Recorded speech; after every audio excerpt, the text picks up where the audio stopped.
We feel deeply privileged to have had the chance to get to know Ken Sigrah, if only on Zoom. Due to COVID-19, we never got to meet him in person.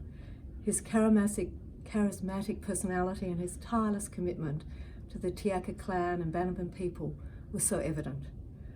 We met to share the news that the University of Melbourne had located the ancestral remains of Taymane. I still feel so humbled by the boundless joy and relief Ken, Nabore and Stacey exhibited when we shared this news. The University of Melbourne will formally, respectfully and safely return the ancestral remains of Taymane, held in the Harry Brooks Allen Anatomy and Pathology collection, to the Tiaka clan of the Bannerman people. How this came about was, in November 2019, the University of Melbourne was contacted by Janice Cantieri in response to requests from the members of the Bannerman community, wishing to locate the ancestral remains of Taymane.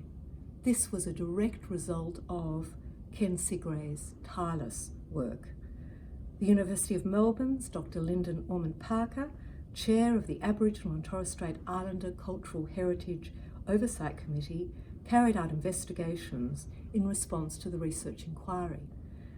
Research was conducted in conjunction with the Harry Brooks Allen Anatomy and Pathology collection, and the ancestral remains of Taymane were located.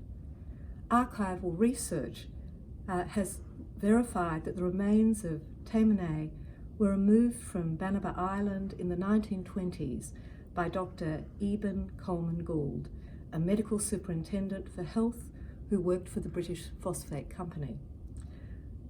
Documentation held in the Harry Brooks Allen Museum for Anatomy and Pathology indicates remains were sent by Dr. Gould to chemist John McPherson Ross, who was in Melbourne at the time. Dr. Ross then passed the remains to Professor Frederick Wood-Jones, Chair of Anatomy at the University of Melbourne in 1934. The remains are now held in the Harry Brooks Allen Museum of Anatomy and Pathology. The Anatomy and Pathology Committee met on the 18th of May 2020, chaired by Associate Professor Quentin Fogg, deaccessioned the remains and recommended the repatriation process commence.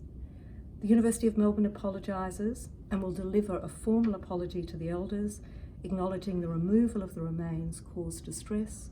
The University will unconditionally return the remains of Taymane to the Tiaka clan and the Bannerman people.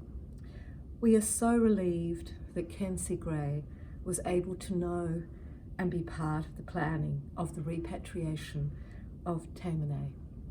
It was a personal and professional privilege to work with him and all of you to share the extraordinary excitement with the location of the remains at the University of Melbourne. This was a culmination of Ken's tireless research and commitment to his people's heritage. The University of Melbourne sends our heartfelt condolences at the loss of a great man and leader.